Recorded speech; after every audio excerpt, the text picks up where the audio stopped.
para todos. Obrigada, Rodrigo. Bom, boa tarde a todas e todos.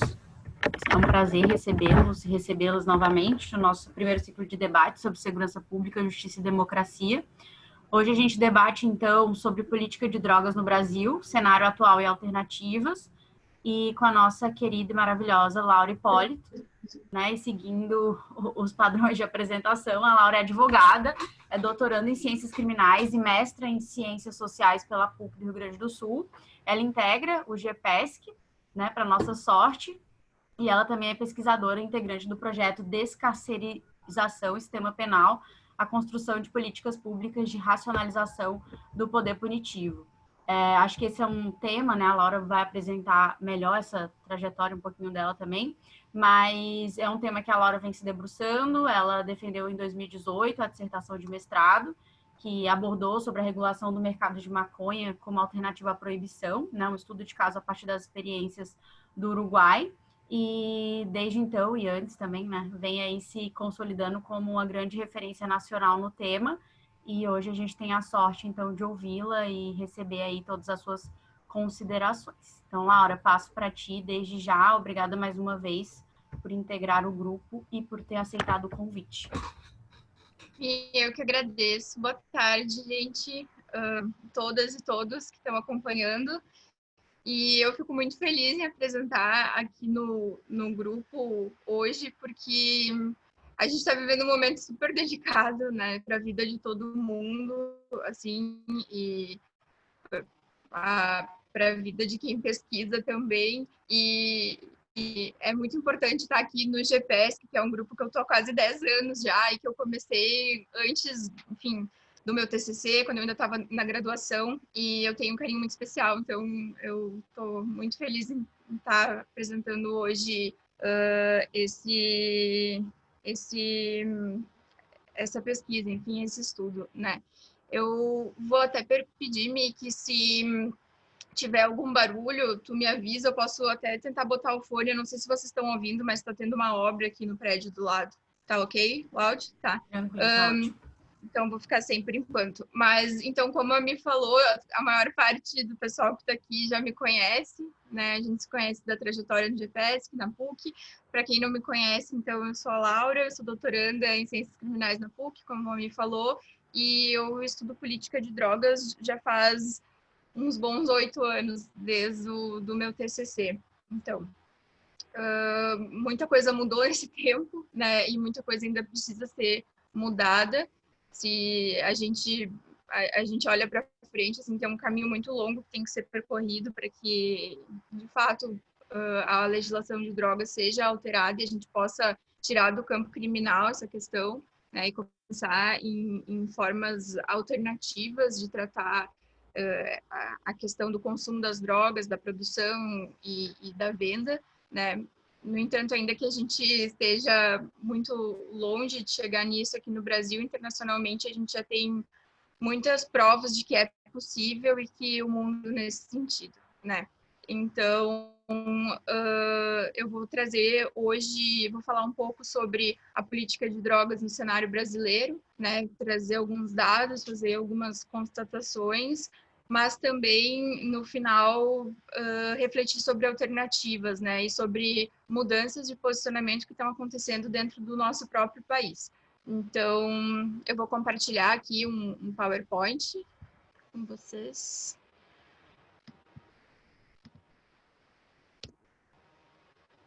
Foi? Vocês estão vendo? Acho que tá. Então, vamos lá. Um segundinho. Agora sim. Tá, então, eu preparei essa apresentação de hoje. Então, como tá lá no título que foi compartilhado nos grupos, é a política de drogas no Brasil, cenário atual e possíveis alternativas, né? Aqui eu trago, então, eu botei divisão da aula, porque, obviamente, esse PowerPoint está sendo reaproveitado, né? Tem uma coisa que a gente aprende agora na vida acadêmica, conforme a gente vai indo mais para frente, é que nada se destrói, tudo se modifica, né? E isso vale muito para os PowerPoints, para textos, para várias coisas. Então, não é divisão da aula, é divisão da apresentação, tá? Vai ser, então, em primeiro momento, falar um pouquinho da atual lei de drogas no Brasil, né? E as principais alterações que foram trazidas por essa lei, a aplicação da lei a partir das considerações feitas sobre o papel dos atores, então, na aplicação dessa lei no campo prático, né? A lei e o impacto no encarceramento, porque não tem como falar sobre a legislação de drogas hoje sem refletir sobre o impacto que ela causa no encarceramento no Brasil, né? Que tem dados muito preocupantes, e STF, caminho para a descriminalização, porque a gente tem uma ação agora no STF que está sendo julgada há 5 anos, porém ela está lá, né? Já teve 3 votos justamente favoráveis à descriminalização do porte e do consumo das drogas, né? Para uso pessoal.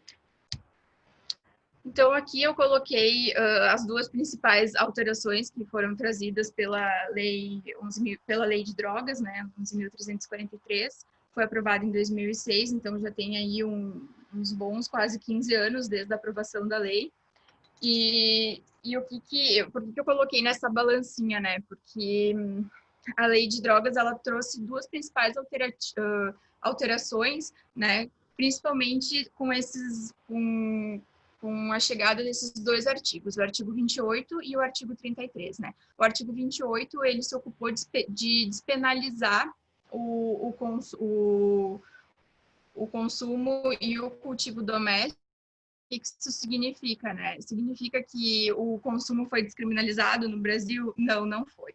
O que ocorreu foi que se retirou a possibilidade de aplicar uma pena de prisão para essa conduta, né? Ou essas condutas que estão previstas dentro desse artigo. No entanto, segue sendo uma conduta que é criminalizada, né? A diferença é que a resposta que se dá para essa conduta é a aplicação de penas e medidas alternativas ao cárcere e não mais a previsão de pena de prisão. Isso não trouxe mudanças muito significativas, a gente vai ver isso um pouco mais à frente, mas principalmente não trouxe mudanças significativas pelo fato de que antes da aprovação e da implementação da atual lei de drogas, por conta do apenamento que recebia o porte e o consumo, né, para uso pessoal, esses casos já eram tratados pelo JEC, então já eram considerados crimes de menor potencial ofensivo, e a resposta para essas condutas, ela não costumava ser o aprisionamento, né? Então, por que eu coloquei aqui a balança pendendo mais para o artigo 33? O artigo 33, ele é o artigo que caracteriza, então, as infrações de tráfico, né? E as 3 principais mudanças que vieram a partir do artigo 33 na lei foi o reconhecimento do tráfico privilegiado no parágrafo 4º, que é justamente tentar fazer uma diferenciação entre o grande traficante, digamos, né, que seria uma pessoa que acabaria causando danos mais nocivos a partir da sua conduta, né, e o tráfico privilegiado, ele reconhece que pessoas que têm antecedentes, que, enfim, eu tenho uma série de critérios muito subjetivos, mas de critérios que existem ali no parágrafo 4º, essa pessoa tem direito, a partir do reconhecimento da privilegiadora, de receber uma redução no apenamento, né? E essa redução pode fazer com que a pena para tráfico ela caia ali para 1 ano e 10 meses, o que é muito significativo a partir do reconhecimento de que a atual legislação ela mudou a pena mínima de tráfico para 5 anos, né? E que agora, em seguida, eu já vou falar porque que essa é talvez a principal mudança da lei e a que tem causado mais danos, se a gente para pensar no sistema prisional e no sistema de justiça, a partir da lei de drogas, né? Outra questão, então, a segunda alteração foi o consumo compartilhado, parágrafo 3º, que ele acabou sendo... a sanção acabou sendo equiparada com as sanções do artigo 28, né? Então, se antes o consumo compartilhado ele tinha uma penalização mais parecida com a do tráfico, com a legislação nova, e aqui eu vou falar legislação nova, apesar de ela já ser velha, porém ela é aprovada em 2006 e substitui a lei de 76, né? Mas a legislação nova, então a lei de drogas, ela acaba tornando essa conduta mais parecida, digamos, em termos de pena e sanção com as condutas do artigo 28, né? E aqui eu trago em laranja, para tentar exaltar a importância, ainda que negativa, né, do artigo 33. O artigo 33, então, ele aumenta a pena mínima do tráfico para 5 anos, né? E a gente, do mundo do direito, enfim, ou quem tem conhecimento sobre a aplicação das penas, ou que ainda não sendo do direito tem essa noção, uma pena que inicia já no patamar mínimo de 5 anos, em regra, ela impossibilita que penas e medidas alternativas sejam aplicadas, né? Então, via de regra, né, quando a pena é aplicada lá no juiz, quando ele está fazendo essa dosimetria da pena, ele tem que aplicar uma sanção que já preveja que a pessoa condenada por tráfico ela vai iniciar o cumprimento dessa pena em regime fechado, né? Então, isso agora a gente vai ver em seguida que foi talvez, um dos principais problemas da lei de drogas, justamente por ter aumentado muito o encarceramento já no início do processo de acusação, né, das pessoas que respondem por tráfico, além de outras questões, né? Então, aqui na aplicação da lei e papel dos atores, a gente vai ver mais um pouquinho por que, de fato, a Lei 11.343 acabou trazendo um aumento do encarceramento, toda uma mudança no sistema de justiça, né? Então, aqui eu separei esse fluxograma meio sem sentido, mas ele fez sentido para mim, eu espero que faça para vocês também. Eu vou tentar explicar ele da forma que eu pensei, tá? Mas a Lei 11.343, então, ela, por conta de duas principais causas, ela acabou ocasionando um aumento no encarceramento, né? E eu vou mostrar por que isso aconteceu. Então, muito pelo fato da lei não ter estabelecido critérios objetivos que possibilitassem diferenciar quem que era o traficante, quem que era o usuário, né? Isso acabou abrindo margem para que quem estabelecesse essa diferenciação fosse o policial lá na primeira abordagem, né? Que ele realiza com a pessoa que vai acabar respondendo por conta de desses dois tipos penais, né? Ou o porte para consumo ou o tráfico. 90%, eu vou trazer esses dados depois, mas 90% das pessoas que respondem por tráfico, elas respondem por tráfico por conta do policiamento ostensivo. Ou seja, foi um policial militar, né, que estava na viatura fazendo uma ronda, que parou uma pessoa por ter considerado que essa pessoa estava apresentando algum comportamento suspeito que precisava de uma intervenção, né? E isso abre critérios, assim, para que a subjetividade dos atores seja aplicada no momento, enfim, no momento em que a pessoa é parada e tudo mais, né? Por quê? Porque a gente sabe que a gente vive numa sociedade que é extremamente racista, que tem um racismo estrutural muito forte, e esse racismo, ele acaba sendo reproduzido, então, por parte dos atores no momento das suas atuações, né? E com a polícia não é diferente. Então, o que essas duas constatações elas acabaram gerando, né? Primeiro, a partir de estudos, a gente tem o estudo do Marcelo, que é um parceiro aqui do grupo de pesquisa, Marcelo Silveira Campos, né, que analisou a lei de drogas, na tese dele, os impactos da lei de drogas, né, ele constatou que, desde a aprovação da lei em 2006, houve um aumento muito significativo das incriminações por tráfico, né. Então, e consequentemente, uma diminuição das incriminações por uso. E o que isso significa dizer, né? Significa que as pessoas passaram a ser mais enquadradas como acusadas por serem consideradas traficantes do que serem considerados usuários, né? E isso diz muito da subjetividade dos atores, que e também mostra o quanto tem um descolamento entre o desenvolvimento legislativo, né? E a ideia que se tem de que uma lei vai pretende atingir lá no momento da construção legislativa, né, e como de fato ela é aplicada na prática. Então, aqui a gente conseguiu perceber, depois de todo esse tempo que a lei está em vigor, que, na verdade, não se conseguiu o que se propôs no início, que foi justamente reduzir o encarceramento em massa no Brasil, tirar os pequenos traficantes da cadeia através da privilegiadora ou, então, da criminalização do porte. O que a gente acabou vendo foi justamente o contrário, né? E isso gerou um super encarceramento massivo no país. Eu acabei de receber um aviso que a minha internet está instável, então qualquer problema vocês sinalizem, tá? Outra questão importante também que reflete essa insegurança jurídica, a subjetividade dos atores, que são muito consequência dessa ausência de critérios objetivos. Então, o que é critérios objetivos, né? Basicamente, é a gente estabelecer uma quantidade de droga que vai diferenciar se essa pessoa é traficante ou usuário. Claro que reconhecendo isso sem negar a existência de, claro, né, enfim, condenações que a possibilidade de se um policial colocar uma droga para acusar uma pessoa, enfim, sem reconhecer toda a existência, né, peraí, só um segundo.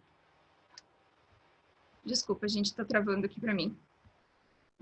Então, sem reconhecer toda essa realidade, porém, pensando que a ausência desses critérios, né, contribui para que ocorra, então, essa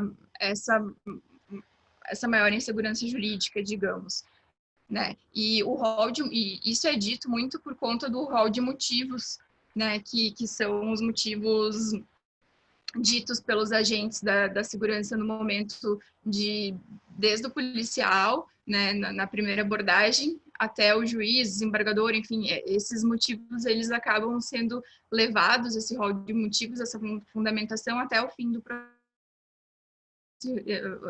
Essas constatações principais, esses argumentos principais, é que a pessoa estava em um local de constante venda de drogas, né, que no momento da apreensão, de que esses indivíduos eles estavam com um comportamento suspeito, né? E o que seria esse comportamento suspeito? A gente é algo que a gente questiona muito na lei de drogas, né? O fato da pessoa estar aportando ou não dinheiro trocado, como se automaticamente aquilo significasse que aquela pessoa estava pronta, né, para dar o troco, literalmente, para as pessoas, caso ela fizesse uma transação financeira ali. E outra questão que não está aqui, mas que também é muito significativa, é a questão do depoimento policial servir como a única prova para acusação, né? Porque aqui no Brasil é previsto que a palavra do policial tem fé pública, então a grande parte dos juízes, desembargadores, acabam não contestando esses depoimentos, assim. Existe essas contestações, no entanto, elas não são majoritárias, né? Então, outra questão que contribui aqui, no fim, muito para esse superencarceramento e consequente desse aumento de incriminações, né, é o não reconhecimento da privilegiadora, porque grande parte dos juízes, depois que já tem uma condenação por tráfico, então, eles acabam não reconhecendo a privilegiadora, ainda que a pessoa contemple ali os requisitos que estão no parágrafo 4º do artigo 33, né, a manutenção das decisões condenatórias, porque é incrível, assim, mas o depoimento dos policiais que fundamentou a acusação da pessoa no primeiro momento por tráfico, ela acaba se estendendo até a última instância processual, né? Então, tem uma manutenção dessa condenação e o ponto principal talvez seja ainda a aplicação da pena, que já inicia num patamar de 5 anos, e quem entende de dosimetria da pena, a gente sabe que a pena base é a primeira, depois a pena mínima, né? Depois disso ainda tem que fazer toda uma consideração ali de outras circunstâncias, e depois ainda pensar se tem uma majorante ou não, e muita gente que é condenada por tráfico também é condenada por associação a tráfico, então tem todas essas coisas envolvidas, né? O que acaba gerando apenamentos extremamente altos para pessoas que, na maior parte das vezes, estavam com quantidades muito pequenas de droga, né? Então, aqui eu só trago alguns dados para falar um pouco disso que eu estava apontando, né? Que é que 75, a partir da pesquisa do Marcelo, 75% das pessoas que foram acusadas por tráfico, elas portavam uma quantidade de droga inferior a 25 gramas no momento da abordagem, né? E isso em vários países que já descriminalizaram o consumo e o porte para uso pessoal, né? Essa quantidade não seria sequer considerada, né? Um crime. E outra questão aqui é a partir da pesquisa da Julita Lengruber e da Márcia Fernandes, que enfim, elas fizeram um estudo no Rio de Janeiro, e esse estudo mostra que, de todos os casos que foram analisados, né, ainda que 80% dos acusados de tráfico fossem réus primários, desses 80%, apenas um terço teve o apenamento reduzido, né? E os juízes, essa pesquisa é muito legal para ter uma compreensão, assim, de como o direito à defesa ele não é, de fato, respeitado nos delitos envolvendo tráfico, muito por conta de uma questão moral, enfim, né, muito por conta dessa possibilidade de reflexão das subjetividades, então, desses atores que estão atuando nos processos, né. Então, passando aqui, eu trouxe também outra pesquisa, que é uma pesquisa muito emblemática para falar sobre tráfico de drogas, né, que essa pesquisa da Luciana Boitot e da Ella Vieco, bom, enfim, da professora Ella, que falam sobre, que é aquela pesquisa Tráfico e Constituição, né, que fala justamente sobre qual é o perfil das pessoas que são condenadas por tráfico, né. E essa pesquisa constatou que, à época, né, em 2009, esses dados mudaram muito, porém, naquela época, 6% dos condenados, então, eles eram réus primários, 90% foram presos em flagrante, ou seja, através do policiamento ostensivo, né? 60% não estavam acompanhados no momento da prisão, e ainda assim, desses 60%, 15% associação ao tráfico, né? Porque se supôs que, de alguma forma, eles faziam parte de uma organização criminosa, e a associação ao tráfico, artigo 35 da lei, né? E apenas 14,1% das pessoas acusadas estavam portando uma arma de fogo no momento da abordagem policial. Então, assim, isso significa dizer que mais de 85% das pessoas, e aqui fiz um jogo infeliz de números, porque eu acho que eu podia ter posto isso de outra forma, mas 85% das pessoas que foram acusadas por tráfico no momento da abordagem não estavam com uma arma de fogo, né?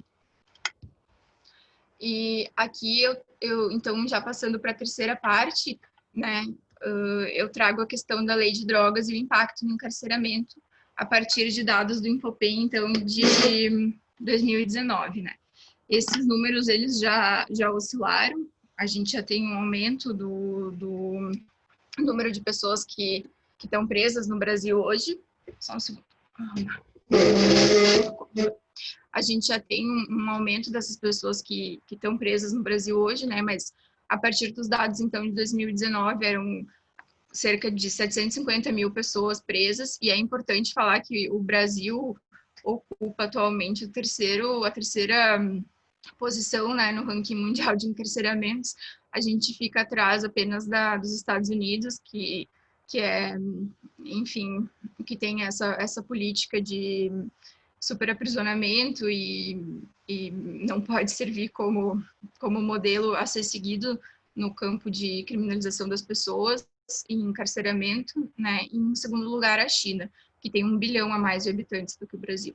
Então, é muito problemática essa posição que o Brasil ocupa, e até quando se pensa na questão dos Estados Unidos, que ocupa essa primeira posição com mais de 2 milhões de presos, os Estados Unidos já teve uma estabilização em relação ao crescimento das taxas de encarceramento, e o Brasil não. O Brasil segue num crescimento ainda acentuado do número de pessoas presas, né? A partir desses números, então, é importante mostrar que cerca de 30% das pessoas que estão presas são pessoas que sequer foram condenadas, né? São presos provisórios. Então, são pessoas que ainda estão respondendo por algum crime, podem até ser absolvidas, no entanto, vão ter passado esse tempo encarceradas, né? E a partir da pesquisa da que eu coloquei aqui anteriormente, da Julita Lengruber e da Márcia Fernandes, né, elas demonstram como, nessa pesquisa que elas fizeram do Rio de Janeiro, cerca de 20% das pessoas que estavam respondendo por tráfico, no momento da sentença, elas acabaram sendo absolvidas, né? Então, são pessoas que passaram uma média ali de 3, 4 meses encarceradas e acabaram não sendo condenadas, no entanto, responderam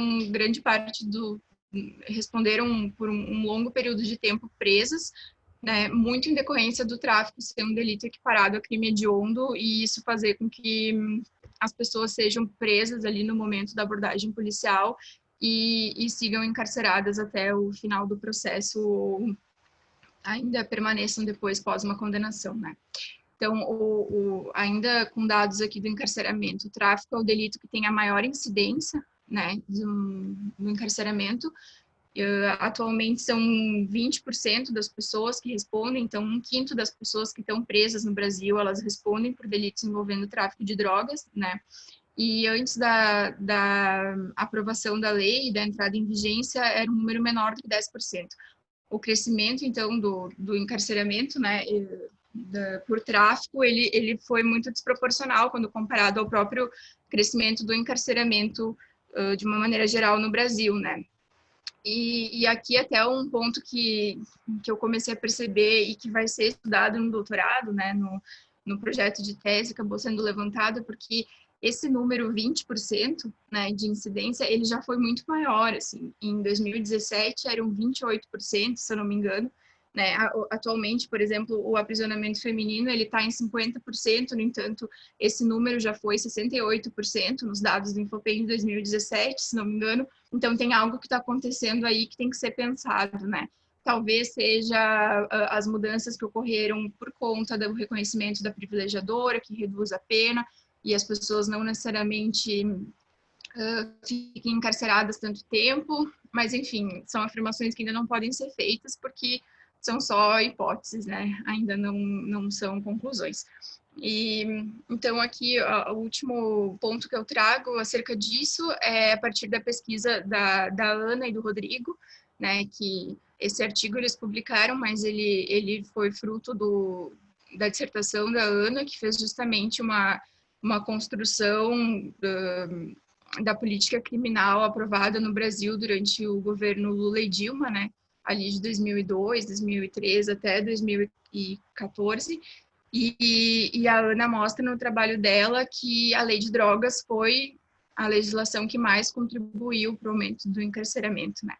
Então, é isso. E uma coisa, ontem até eu participei de um evento que falava, enfim, sobre a mudança no campo de política de drogas, guerra às drogas, e quando eu trouxe essa parte dos números, e aqui acho que não tem essa necessidade de, enfim, bater nessa tecla ou até mostrar mais usar essa fala com um sentido mais incisivo, digamos, né? Até porque todo mundo aqui é pesquisadora e pesquisador, e a gente compartilha muito dos mesmos sentimentos de valoração da pesquisa e tudo isso.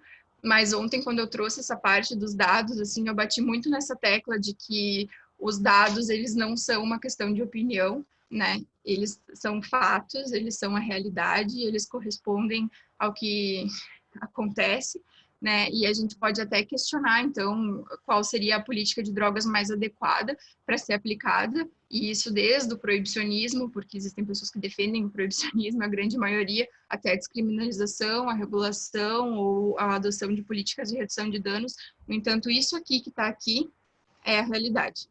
Então, a gente pode até não concordar na adoção das políticas que podem lidar com essa situação, no entanto, essa é a situação, é isso que temos, né? E por isso que os dados, a pesquisa quantitativa e tal, ela é muito importante para isso, né? E isso não pode, esses números, eles podem até ser debatidos, mas eles não podem ser negados. Então, isso, essa tecla eu bati bastante. Sobre algumas mudanças, então, né, que a gente já pode perceber a partir Como é que eu tô de tempo, Mi? Sabe, que eu não tô vendo meu relógio aqui. Tem mais uns 15 minutos. Tá, obrigada. Então, aqui eu trago algumas alterações, né, que ocorrem a partir de decisões tomadas ou que estão sendo tomadas pelo Supremo Tribunal no Brasil, né, e coloco a reflexão do será que estamos no caminho para a descriminalização no Brasil, né? E por que eu coloco aqui descriminalização? Porque ainda que a gente já tenha modelos de regulação em vários países, ou dos mercados, ou do consumo, ou enfim, né, no Brasil a gente ainda está nessa batalha de descriminalizar o consumo e o porte, né? A gente está muito atrasado quando comparado a outros países no nosso contexto aqui da América Latina, mas a nível global a gente está muito atrasado, né? Sendo que a própria ONU, que enfim, ainda é fundamentada e baseada a partir das convenções, 3 convenções, né, que criaram as bases do proibicionismo, a própria ONU já reconhece a necessidade de alteração nesse campo e de mudança, né, no âmbito de criação de políticas públicas em matéria de drogas ou da própria criação legislativa nesse campo, né.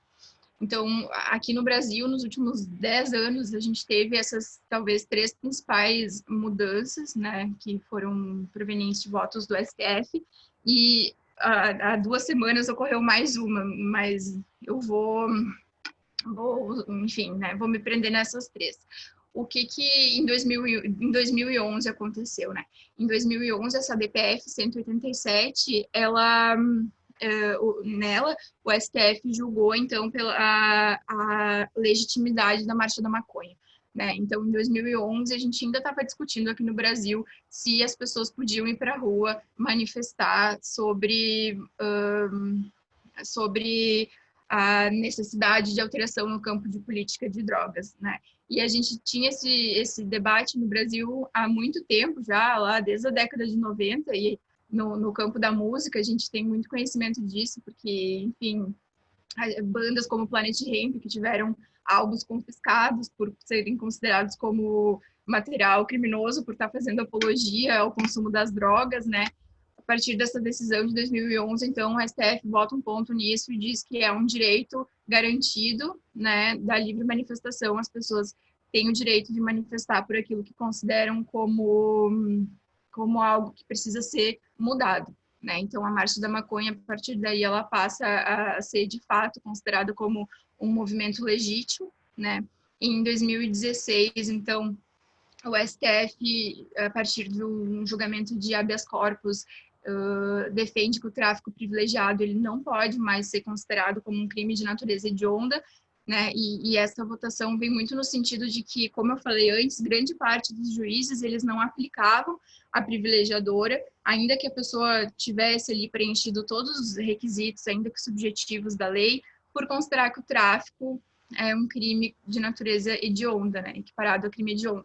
Então, o STF vai lá, bota um ponto e diz assim, não, mas o tráfico privilegiado ele não pode corresponder, não pode ser equiparado a um crime hediondo, então a progressão de regime ela tem que se dar nos moldes que se dá a progressão de regime para crimes que não são hediondos, né? E isso significa que as pessoas ficariam menos tempo encarceradas, e aí que vem a hipótese do trabalho, né? Justamente, será que essa alteração em 2016 está pesando e por isso, de fato, tem menos pessoas que respondem por tráfico que estão agora presas, né? E atualmente tem, e essa questão ela pesou muito em relação às mulheres que estão presas por tráfico, né, que respondem por delitos de tráfico, justamente por grande parte dessas mulheres, em números muito maiores do que os homens, serem primárias, né, no momento do aprisionamento, né? Em andamento, a gente tem um recurso especial, então, que fala sobre a possibilidade de descriminalização do porte e do consumo para uso pessoal, né? E até o momento, apenas 3 ministros votaram, e eu me lembro o dia que esse recurso especial ele entrou em pauta, ele começou a ser votado porque a gente tinha uma reunião do GPESC.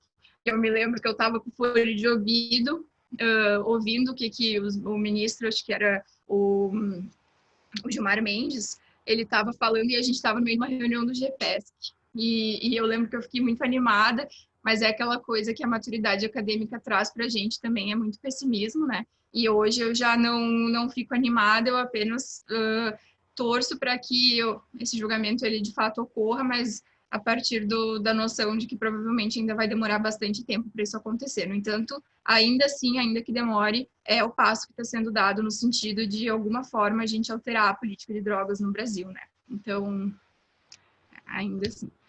Aqui eu trago algumas as referências que eu utilizei, né?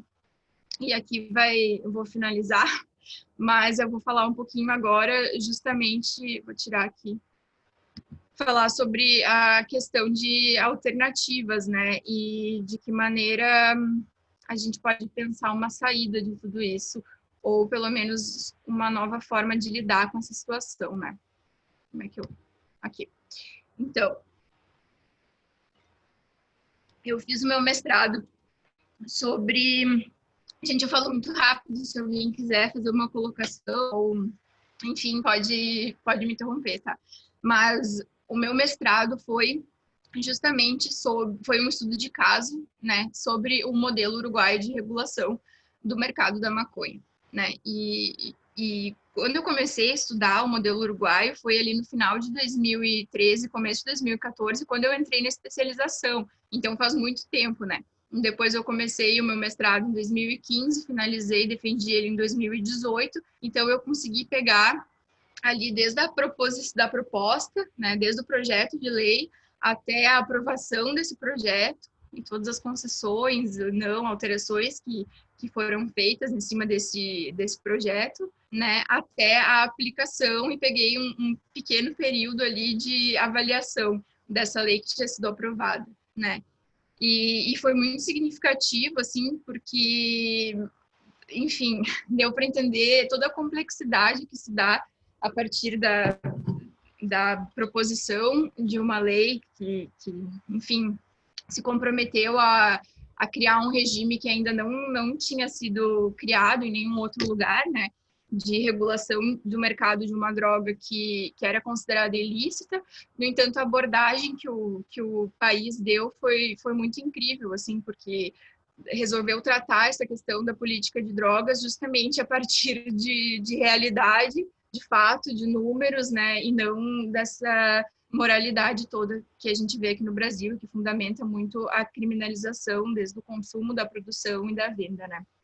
E uma coisa muito interessante, assim, estudando o modelo uruguaio, entrevistando as pessoas e falando com as pessoas, foi entender como mudanças que ocorreram em outros locais, né, possibilitaram que essa realidade ocorresse no Uruguai.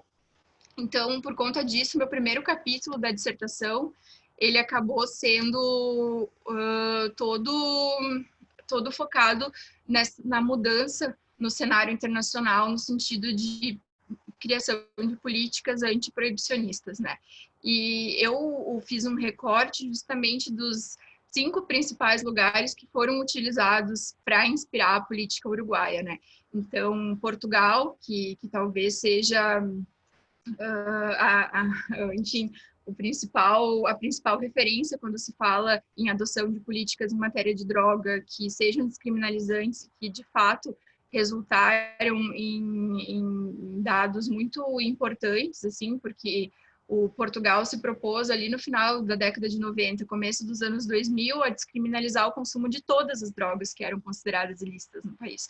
E isso, na época, foi algo muito revolucionário, assim, porque se hoje a gente já pensa na descriminalização como algo que de alguma forma, é um movimento que vai contra o que grande parte dos países pensam, né, e defendem, que é a criminalização e políticas fundadas no proibicionismo. Portugal acabou adotando um posicionamento totalmente contrário, né? Ainda que um país extremamente conservador, no sentido, não no sentido moral, mas é um país que é conservador, né? No sentido político, digamos, da palavra. E Portugal, então, por encarar o governo a partir dessa constatação de que o país estava vivendo uma questão social muito grave, assim, de saúde pública, porque por conta de consumo problemático, ou estava gerando danos por conta do consumo problemático, né, eles montaram toda uma equipe interdisciplinar para pensar formas alternativas de lidar com essa questão. E o resultado que a equipe trouxe para o governo foi descriminalizar o consumo. Então, assim, foi algo que foi a decisão que se chegou, foi adotada, foi implementada essa política, né? Então, o consumo, ainda que seja controlado, e essa é outra questão, mas segue sendo controlado o consumo, né? Ainda que de maneira administrativa, no entanto, sai da esfera criminal e depois de um tempo, assim, começa a trazer resultados muito satisfatórios. E Portugal é sempre referência quando a gente quer tratar de matéria de política de drogas de uma forma alternativa e eficiente, né? Outro país que foi utilizado, então, Portugal com a descriminalização, a Holanda também foi um país que eles usaram como referência por ser um país que lá na década de 70 já criou políticas que não eram criminalizantes, né? Com a questão dos coffee shops, né? Que são esses locais para venda da droga legal, e é muito interessante, assim, porque a Holanda, hoje, atualmente, ela estuda formas de regularizar a produção e regularizar a produção, né, porque eles dizem que a droga, ela entra no estabelecimento de forma ilegal, porque a produção ainda não é legalizada, mas ela sai de forma legal. Então, para sanar, assim, essa discrepância legal, esse paradoxo legal, assim, o governo está fazendo uma comunicação, assim, com o Uruguai. Ou estava, né? Quando eu digo isso, eu estou ainda no tempo da pesquisa, não estou em 2020, estou lá em 2017. Outro país que foi utilizado para pensar foi a Espanha, e aí é mais um modelo, né? Que a Espanha faz, tem o modelo de regulação dos clubes canábicos, né? Que é algo que é muito consolidado lá no país e que funciona muito também no sentido de que a partir da regulação de uma droga, e nesse caso é a cannabis, é a maconha, né? Se tira a maconha do mercado ilícito em conjunto com as outras drogas. Então, tu isola o mercado e a pessoa que quer consumir essa substância, ela não tem a necessidade mais de entrar em um mercado que também vende outras substâncias ilícitas ou mercadorias ilícitas, como armas, enfim. Então, isolar a substância e botar em um mercado diferente também tira o usuário de risco, né? E acaba, enfim, né? Retirando toda a questão da ilegalidade do mercado, da compra, da produção, né? O outro, eu não estou olhando para PowerPoint, então estou resgatando da minha própria cabeça essa parte, mas outro modelo, então, é o modelo canadense que foi analisado, né, justamente para se pensar a questão da maconha medicinal, porque o Canadá, ele é muito consagrado no campo da maconha para uso medicinal, porque foi um dos primeiros países a regularizar esse consumo nesse campo, né, e o Uruguai teve muito contato com o Canadá para criar essa política de regulação, justamente porque o Uruguai se propôs a fazer uma política de regulação com foco muito estatizado, muito estatal, e de regulação do consumo, diferente do que estava acontecendo nos Estados Unidos, por exemplo, que a regulação, a legalização lá se deu muito mais no sentido liberal de mercado, né? A maconha lá nos estados, ela é vendida como é vendido álcool, né? Para ter acesso, basta ter um documento de identificação e não é tão restrito. Os requisitos, eles não são tão restritos, assim, né? Como no Uruguai precisa ser cidadão, uma pessoa naturalizada, e no Canadá também, né? E sobre o Canadá é interessante porque é o país que eu pretendo fazer um intercâmbio, se possível, ou pelo menos estudar essa alteração agora no campo, né, de regulação. E, enfim, por ser um país das dimensões que é o Canadá, e por ter em 2015 proposto, 2018 aprovado, se não me engano, um modelo regulatório muito semelhante ao do Uruguai. Então, assim, em todos esses locais a gente vê que tem uma troca muito significativa, né, e que a aprovação e a enfim, a aprovação e a consagração, digamos, desses modelos, estou esquecendo palavras, mas desses modelos, eles fortalecem e eles estimulam, de alguma forma, assim, essas mudanças também em outros locais, que aí vem a questão de que mudanças locais estimulam uma mudança global, né? E por isso que acho que é tão importante reconhecer esses modelos alternativos e pensar essas novas formas de lidar com a política de drogas, né? Eu acho que eu estou falando faz uma hora. Eu vou parar agora, essa é a minha apresentação. Muito obrigada, pessoal, por todo mundo que acompanhou. E eu estou aberta a questões e colocações e saudade de todo mundo. Chegou alguém aqui. Ai, gente, meu cachorro vai latir, só um segundo. Não, só um segundo. Oi, Laura. A Michelle precisou dar uma pequena saidinha, então eu vou continuar conduzindo os trabalhos aqui. Parabéns. Tá, obrigada, Marlene. É sempre bom ver, e da mesma temática que eu falei para a Michelle quando ela fez a apresentação dela, de ter a felicidade de poder, no doutorado, dar continuidade ao trabalho que fez no mestrado, se repete contigo. Então, vocês já são referência dentro da área de vocês, né? E no teu caso, ainda mais, porque lá desde a época do TCC que tu faz isso, né? Que tu trabalha na questão da política de drogas e cada vez te aperfeiçoando mais, e agora no nível doutorado. Então, excelente tua apresentação, tu traz dados extremamente interessantes, esse levantamento que tu fez dos países, né? E de qual o modelo ideal ou de qual o melhor modelo que acabaram por influenciar o Uruguai, mas que, infelizmente, digamos assim, o Brasil não está nem aí para esses modelos, né? Mas eu acho que é super positivo esse levantamento.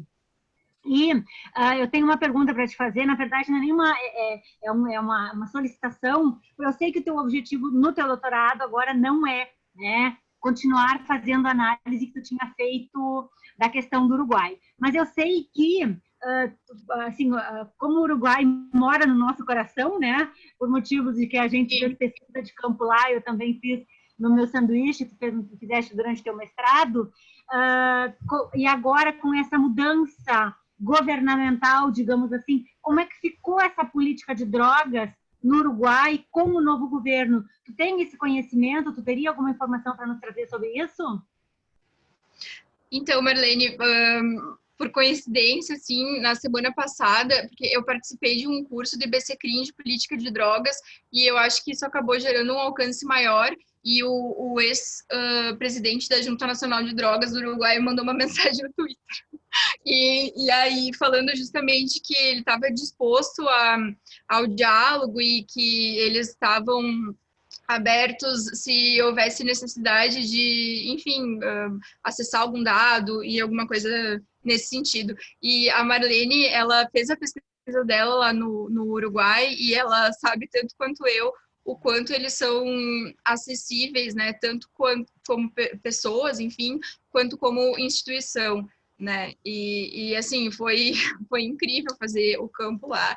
Eu tenho um apego com o Uruguai, Marlene, que assim, eu passaria estudando sobre a política uruguaia, com certeza, mas aí vem essa questão do é preciso dar um passo em outro sentido, assim, até para eu poder sair um pouco daquela realidade, porque assim, na minha pesquisa do mestrado, para o pessoal que não conhece, enfim, acho que grande parte das pessoas, eu acabei me propondo entender justamente como que a legislação de drogas, essa lei acabou sendo possibilitada, né? E aí as conclusões que eu... Porque no momento que ela foi proposta e aprovada, se hoje ocorresse isso, ainda assim seria algo muito significativo e uma surpresa, assim, quando a gente pensa não uma surpresa, mas uma coisa com impacto, assim, quando a gente pensa num contexto mais amplo, né, e que a grande parte dos países ainda estão dando passos muito menores no sentido de romper com o proibicionismo. Então, o Uruguai fez isso lá em 2012 e, junto com isso, também descriminalizou o aborto, né, e reconhecer o casamento entre pessoas do mesmo sexo, a adoção de pessoas do mesmo sexo, de casais, então, ou indivíduos, enfim, de adotarem crianças, inserção de pessoas LGBT que é no exército, enfim. Então, foram passos, assim, que ocorreram num momento que isso não estava acontecendo em outros lugares, sabe? E aí eu comecei a estudar, cheguei foi justamente que por conta de antecedentes a curto prazo, que tinham muito a ver com o fato do Mujica ter chegado à presidência, né? Essa realidade acabou sendo possibilitada. No entanto, o que de fato possibilitou essa realidade foram os antecedentes a longo prazo, né? Que dizem respeito justamente à Constituição do Estado uruguaio, do Uruguai como Estado, né? E dos pilares que foram levantados lá no final do século XIX, começo do século XX, justamente para assegurar um estado de bem-estar social e que inserisse as pessoas no debate político, né? Que assegurasse escolas laicas, estaduais e, enfim, e que principalmente assim criasse uma consciência política da importância dos direitos civis, dos direitos individuais, né, do respeito à Constituição. Então, o Uruguai, ele é um país e o povo uruguaio tem muito forte essa institucionalização e esse respeito ao Estado de Direito, aos direitos e garantias individuais, tudo isso, né? Então, ainda que tanto que é o país que teve maior estabilidade democrática, né, na América Latina, e se a gente pensa, assim, na questão política até no contexto mundial, né? E também com partidos políticos, o segundo é o país número 2 em partidos políticos em termos de antiguidade, né? Ele tem esse bipartidarismo que, enfim, os partidos políticos são uma instituição no país. E então, muito por conta disso, o fato de ter alterado agora a Frente Ampla ter saído do poder, né, não vai mexer com isso justamente por eles terem essa institucionalização muito forte, né? Diferente aqui do Brasil, que a gente sempre fica muito temeroso, né? E com muito medo, porque agora a gente está vivendo, enfim, tempos de incerteza, e não sei nem se a gente pode chamar o que a gente está vivendo de democracia, mas lá isso é muito consolidado. Então, eu acredito que o fato de ter mudado de governo não vai alterar uma política, uma legislação que já está implementada no país. Verdade. Eu costumo sempre falar, quando se refere ao Uruguai, eu fiquei extremamente surpresa, um ponto muito positivo que eles têm, e nós temos muito a aprender com eles, é a questão, por exemplo, que os dados deles, os dados estatísticos de criminalidade, de violência e criminalidade são públicos, né? Através do Observatório Nacional de Segurança Pública, e na época eu perguntei a quem eu deveria me dirigir para pedir, né, para ter acesso aos dados, e o rapaz lá que me atendeu, o assessor do Ministério da Defesa deles, ele disse assim, tu não precisa pedir para ninguém, ele pegou meu computador, ele disse assim, acessa aqui, né? Ele me mostrou na hora ali, eu tive acesso a todos os dados atualizados desde 1980. E eu fiquei muito surpresa, eu disse assim, isso não é, ele me disse, não é porque a senhora está aqui no Uruguai, isso é público e notório, qualquer pessoa em qualquer lugar do mundo Sim. pode acessar. Então, ou seja, e aqui no Brasil a gente tem toda uma dificuldade, muitas vezes nem através da lei de acesso à informação a gente consegue os dados da maneira como a gente gostaria, enfim, né? E a questão da simplicidade deles no sentido também de tu ter muito mais acesso às autoridades. Eu pedi acesso... Diga. Quando eu iniciei a pesquisa, eu estava com aquela crença, assim, de que seria muito difícil chegar a algumas pessoas, assim, e quando eu entrei, eu fiz o primeiro contato, eles, na hora, me mandaram uma lista com contatos de todas as pessoas que tiveram uma atuação durante o desenvolvimento, a proposição da lei, e com número telefônico, e-mail, e falaram que eu poderia mandar a mensagem, assim, que eu considerasse adequado. E eu fiquei, assim, muito surpresa, sabe? Eu achei que, sei lá, porque pra mim aquilo parecia que eu tinha ganho na Mega Sena, sabe? Porque como assim? Tá aqui todo o banco de pessoas que eu tenho que entrevistar. Eu tive o privilégio de poder escolher quem eu ia entrevistar ou não. Então, assim, a pesquisa, ela me possibilitou... O campo que eu tava me possibilitou ter uma liberdade, assim, para um fluxo muito positivo para o desenvolvimento da minha pesquisa, assim. Então, eu sou muito grata ao Uruguai e aos uruguaios, e tanto que, enfim, eles estão no meu agradecimento, né? O povo uruguaio está nos meus agradecimentos, que tiveram menos de uma página, mas eles estão lá.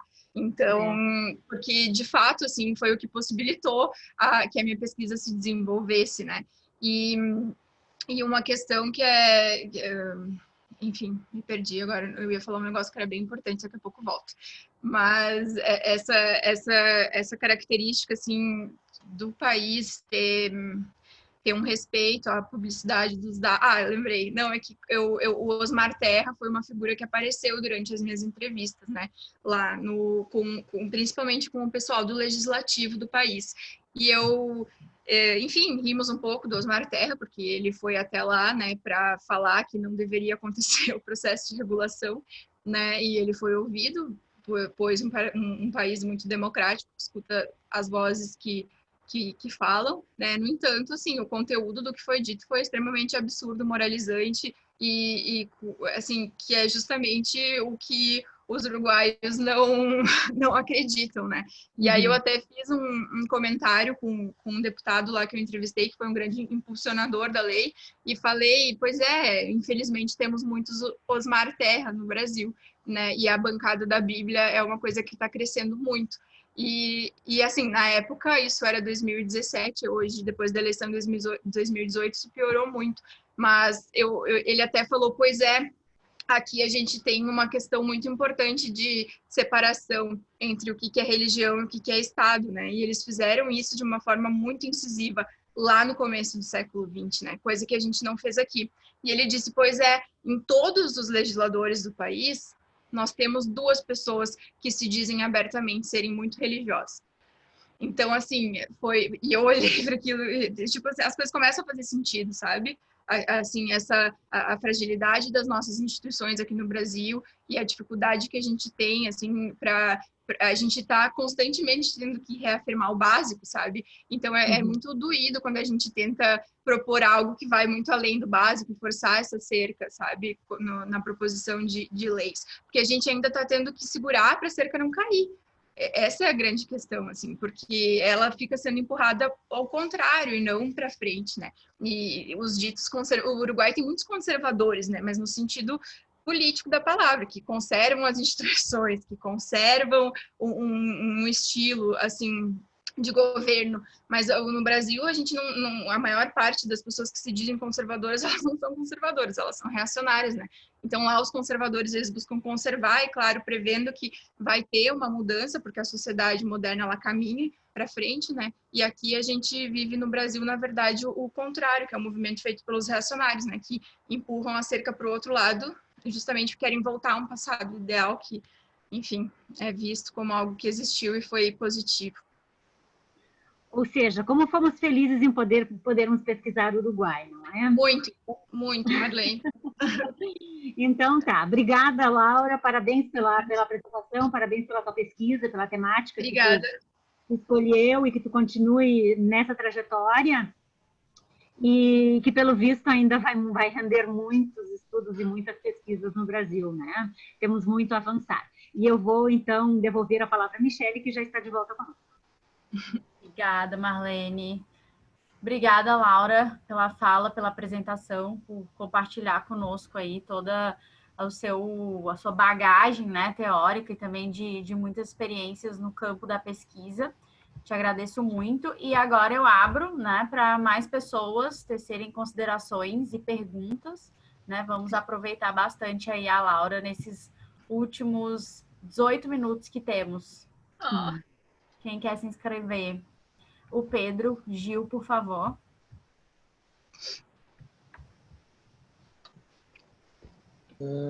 Oi, tudo bem? Estão me ouvindo? Sim. Sim. Sim. Sim, consegui abrir a câmera, que eu estava no computador sem câmera, eu botei no celular. Primeiro, parabenizar a Laura, né? Muito boa a fala dela, a pesquisa dela, a dissertação de mestrado dela, eu li inteirinho, usei no projeto para fazer a dissertação do meu projeto de mestrado, né? Que agora sou mestrando também nas ciências criminais. Mas a minha consideração é como a Laura vê esse movimento da liberação da cannabis, né, para uso medicinal, né, como remédio, que é os habeas, aí a gente já tem mais 100 habeas no Brasil permitindo o plantio, né, e como ela vê essa questão, para mim acaba se criando uma dicotomia, né, sobre os usos que são permitidos ou não permitidos, né, os usos legítimos ou não, né, e como isso acaba causando uma captura desses usos permitidos pelo capital financeiro, a indústria farmacêutica, né, que tem muito poder, e como isso, se a Laura compartilha essa minha visão, eu também não tenho 100% de certeza sobre o que vai passar um caminhão. Fez um barulhão aqui, mas se isso não acaba aprofundando o proibicionismo, né, porque a gente vê que há uma captura dessa suposta liberação por movimentos também que são de direita, são conservadores, e que eu não duvido que daqui a pouco passem legislações que falam que não, só é legítimo o uso medicinal lá, com o CBD, X%, tanto por cento, que qualquer outro tipo de uso se aprofundem as penas para isso, né, e o controle. E como a gente pode fugir disso, né? Se talvez não seja importante a gente reivindicar o direito ao gozo, o direito ao prazer, o direito à autonomia sobre o próprio corpo, porque a gente vive hoje muito na questão da droga, uma heteronomia, né? Então, que é o saber médico, essa indústria farmacêutica, que vai dizer o que é o legítimo, né? Enquanto todos esses saberes ancestrais, a gente pega o uso da cannabis aí, de uso milenar, né? Uma coisa que cresceu junto com a humanidade, que a humanidade moldou, foi moldada, né, pelo homem e humanidade. Então, como a gente faz para fugir disso, né? Se esse movimento não tem esse potencial de agravar a guerra, principalmente no contexto brasileiro, né, que a gente vê que hoje as agências de controle, eu pego principalmente a polícia, né, que lucra muito com a proibição das drogas, né, a gente vê os sociais associados com o narcotráfico que lucram muito, assim, eles pegam histórias, né, aos traficantes, então eles não têm nenhum interesse, né, então dentro desse contexto do debate da cannabis medicinal, vai ser capturado e vai ter um aprofundamento, né? Em que pese, eu não sei se eu estou certo, né? Essa é uma hipótese que eu levanto, mas daqui a pouco eu posso estar errado, porque na Califórnia a gente viu que não aconteceu isso, né? Liberou medicinal e o movimento se organizou e conseguiu reivindicar mesmo esse espaço de direito ao gozo, né? O uso como algo de prazer mesmo. Mas é isso, obrigado. Pedro, obrigada pela tua colocação. E tem algumas questões assim que eu penso quando o assunto é a questão da cannabis medicinal, da maconha medicinal, né? Talvez o principal seja a gente precisa achar uma forma de se encontrar no meio do caminho, sabe? Porque é muito legítima essa preocupação de que sim, pode ter uma captura justamente enfim, do discurso pela legalização, com essa tentativa moralizante de pensar, não, mas é uma questão de saúde, é uma questão de medicamento, é uma questão que é ou a criança vai ter, que é o que a gente vê nos argumentos, né, vai ter, sei lá, quantas convulsões por dia, ou ela vai poder usar a cannabis medicinal. Mas, assim, eu entendo de onde vem essa tua fala e eu respeito muito o lugar que ela vem. No entanto, assim, o meu posicionamento como pesquisadora é que a gente precisa reconhecer esses passos que estão sendo dados, ainda que eles sejam dados de maneira muito pequena e eles possam tropeçar um pouco no caminho, mas ainda estão indo para frente, sabe? E no âmbito de política de drogas, eu vejo muito isso, assim. A grande parte dos países que hoje tem um modelo de regulação, eles iniciaram através da descriminalização da cannabis para uso medicinal e depois uma regulação do mercado da cannabis medicinal, porque como tu falou, infelizmente a gente vive um contexto, né, o proibicionismo, ele vem ali tem o início ali no final do século XIX, começo do século XX, e ele tem as bases justamente nessa questão moral e sóbria, né, do protestantismo lá nos Estados Unidos, de pensar um mundo ideal, sóbrio e sem o pecado e os prazeres, né. É muito difícil debater sobre drogas, quando eu sempre falo, tento falar, né, quando eu falo sobre a necessidade de descriminalização, que o consumo das drogas ele não é necessariamente problemático, como se vendeu ao longo dos anos, né? O consumo das drogas ele pode ser, e em grande parte é recreativo, né? É inerente ao ser humano querer sentir prazer ou alterar o seu estado psíquico. E ainda que a proibição ela exista há pouco mais de 100 anos, né? O consumo das drogas faz parte das sociedades mais distintas e da humanidade desde que se tem consciência da existência da humanidade em si, né? Então, ainda que eu concorde com esse teu questionamento, né? Eu proponho que a gente seja capaz, como sociedade, de se encontrar no meio do caminho, assim, sabe? E poder reconhecer essas problematizações, essas demandas, no entanto, também reconhecer que as mudanças legislativas, ainda que elas não contemplem, assim, o que a gente de fato propõe, elas têm uma acaba chegando em algum lugar, né? E, enfim, eu tenho essa noção, assim, de que não vai ser empurrando a cerca com força, assim, que a galera vai... Pá, que o executivo ou o legislativo ou ainda o judiciário vai baixar a guarda e ouvir o que a gente está falando, sabe? Eu acho que tem que ser uma mudança com calma, porém sempre respeitando muito as demandas dos movimentos sociais. E sobre o que tu falou, Pedro, teve no momento da minha pesquisa, porque o que acontece, tá? Lá na questão do Uruguai. O Uruguai tem uma característica muito forte no país e no povo, que é o respeito às liberdades individuais, né? E a partir do momento que é proposto um projeto de regulação que tem o intuito de controlar e regular justamente uma parte que é tão privada da vida das pessoas, que é o consumo das drogas, que é um direito e que é algo que as pessoas, grande parte dos usuários regulares já faziam sem nenhum problema, né, e plantavam nas suas casas, e aí vem um projeto de lei que se propõe a pegar os dados dessas pessoas, a compra nas farmácias é feita a partir da digital, que se propõe as pessoas fazerem parte de um cadastro governamental, né? Teve muita resistência, assim, de grupos que prezam mais pela liberdade, né? E não pelo controle por parte do Estado. No entanto, o povo uruguaio também tem muito forte uma cultura de estatização, né? O Estado, ele participa muito da vida das pessoas. Então, assim, pelos resultados da pesquisa, foi possível ver que as pessoas, elas aderiram muito a lei, né? Porque hoje mais de 60% dos usuários regulares do país, eles já estão cadastrados nos bancos de dados do governo e acessam a droga através do mercado legal, né? E eu lembro que na época eu questionei um representante do movimento social sobre isso e a resposta dele foi assim: eu concordo com a regulação, mas é sempre importante a gente ouvir as vozes, ainda que elas sejam vozes em quantidade menos expressivas, porque o que eles estão falando é real. No entanto, a regulação é a melhor saída nesse momento. Então, tipo, eu achei muito incrível, assim, e isso eu perguntei para todos os meus entrevistados e todos me falaram da importância de ouvir essas vozes, ainda que elas fossem em números menores, assim, no entanto, o conteúdo do que estava sendo dito era muito importante, sabe? Então, eu penso assim nesse sentido, de que ainda que...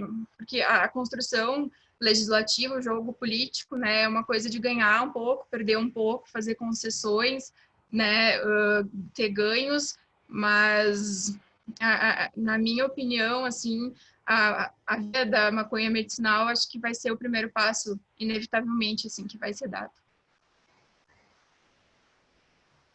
Maravilhosa. Mais alguém?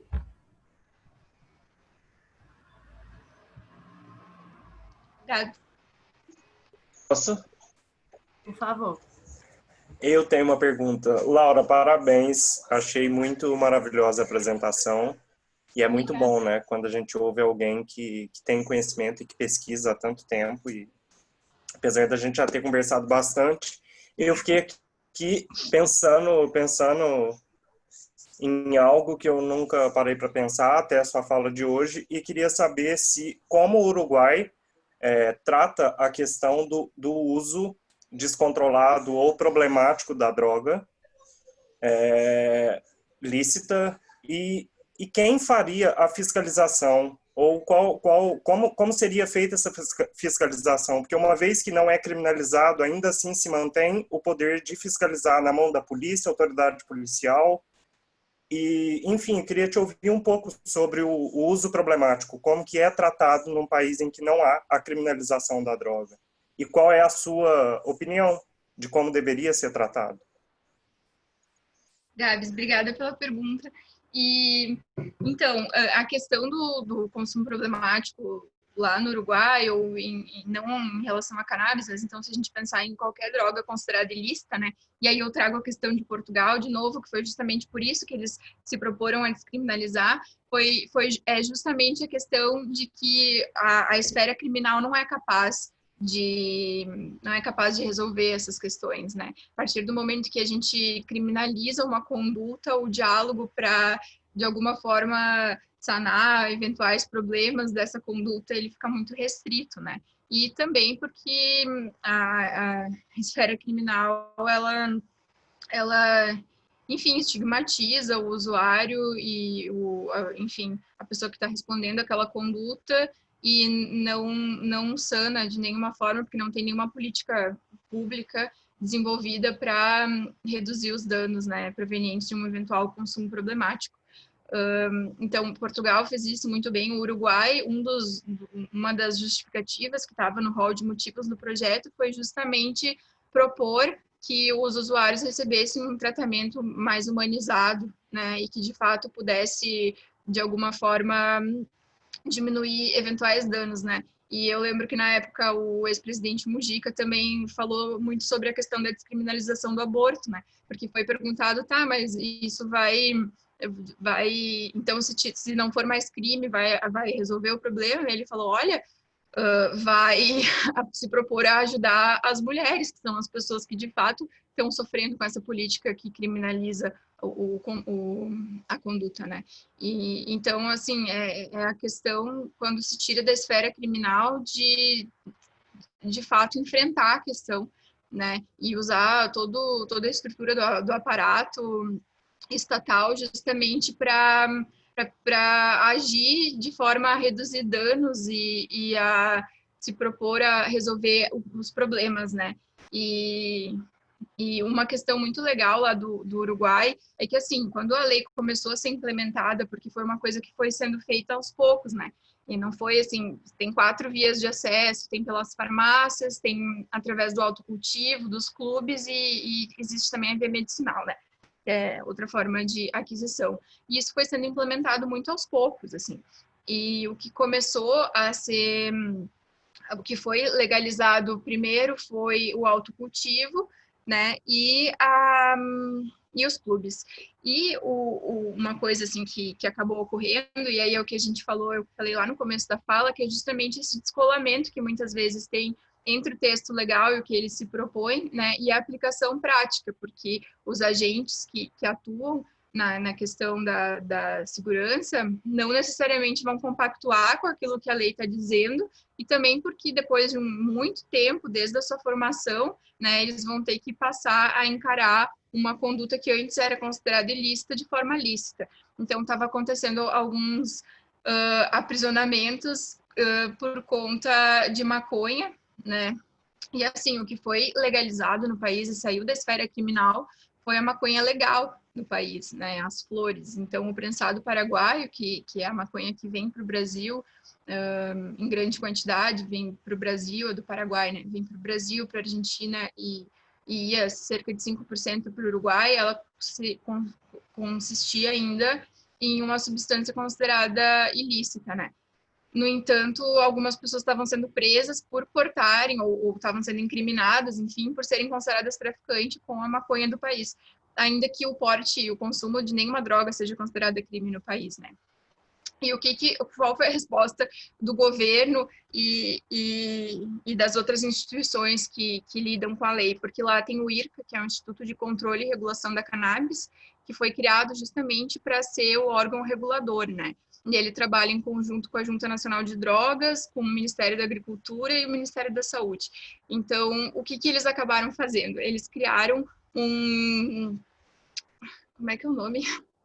Me ajudem a lembrar, mas eles criaram um manual junto com a polícia, um manual de atuação que a polícia deveria seguir quando encontrasse uma pessoa que estivesse portando a maconha, né? Como é que é o nome? Não é relatório, não é manual, é tipo uma carta didática, digamos, que foi bolada junto com a polícia. Então, tem essa questão, cartilha. Muito obrigada, Pedro. Tem essa questão de chamar para o debate, para a construção das políticas públicas, a população, as pessoas que vão agir no campo, e se isso não ocorre em primeiro momento, como a gente viu nessa questão, vai ocorrer depois, né? E essa é a grande questão, assim, da implementação de uma política pública ou de uma lei, é justamente ter esse momento de adaptação, de reconhecimento de carências e de necessidade de aperfeiçoamento, né? E eu achei muito legal, assim, essa questão da participação da polícia para criar essa cartilha de atuação, sabe? E a outra questão, eu acho que era isso, né? Acho que... Fiscalização.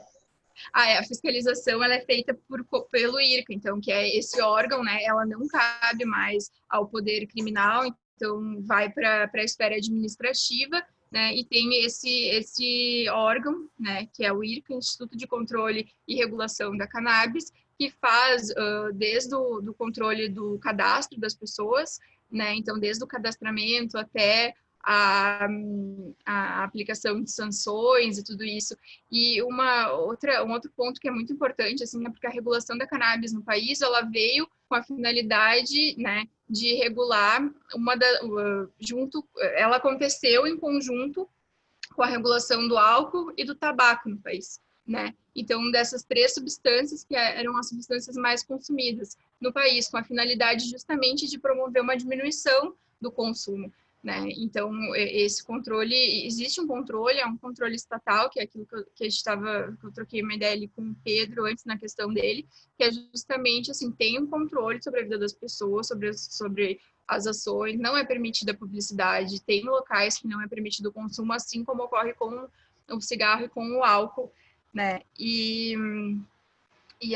Enfim, aqui no Brasil a gente talvez tenha um exemplo muito emblemático de como a regulação do cigarro ela foi efetiva para diminuir o consumo, né? Se a gente para pensar, assim, há 10, 15 anos era permitido fumar em restaurante, em lugar fechado, um pouquinho mais para trás, assim, dava para fumar em ônibus, avião, sala de aula.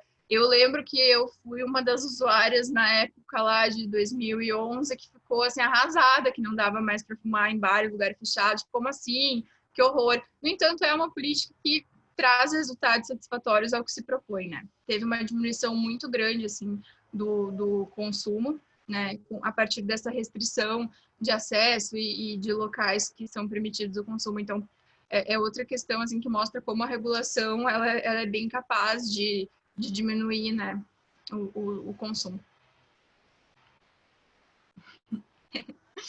Obrigada, Gabs. Obrigada, Laura. Obrigada, Gabs, pela pergunta. Mais alguma consideração, questionamento para a Laurita?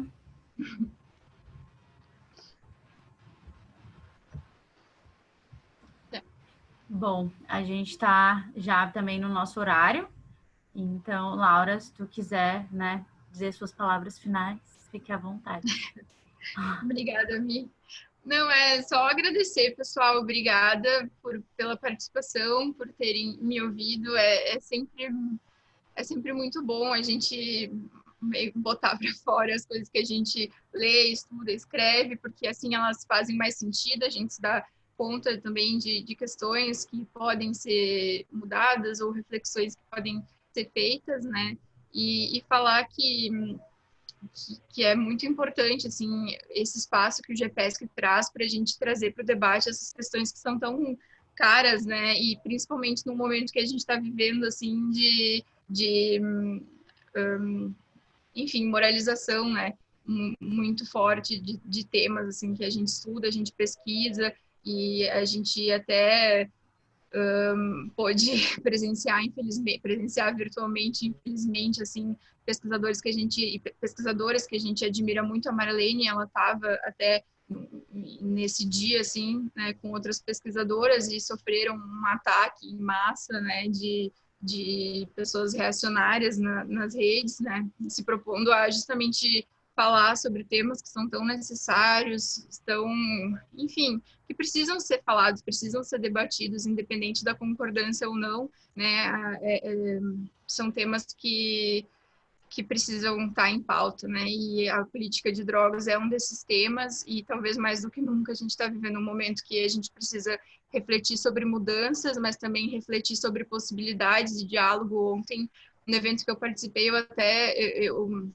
enfim, eu até comentei com o professor Rodrigo anteriormente, mas foi o pessoal de Santa Catarina que falou, então teve manifestações assim bem fortes referentes à criminologia crítica e enfim, né, e que defendem que tem um problema muito grande assim nas instituições e nos agentes que atuam na justiça, na administração da justiça criminal, e eu até propus a reflexão de falar, pessoal, mas quem sabe não era o caso de ter um policial aqui, ou de ter, então, um juiz da execução aqui, ou um juiz criminal aqui, justamente para a gente poder criar essas pontes, né, e estabelecer esses debates. Então, eu acredito que esse ambiente aqui que o GPESC criou, ele é muito importante nesse sentido, né, da gente agregar e poder trocar uma ideia que busque construir novas realidades. Então é isso, só agradecer. Obrigada, pessoal. E é isso. Sextou. Obrigada, Laura. Isso aí, estamos com você. Grande prazer, sempre. E parabéns mais uma vez pela pesquisa, pela consistência também do que tu nos traz aí de conteúdo. E espero que a gente possa te ouvir cada vez mais.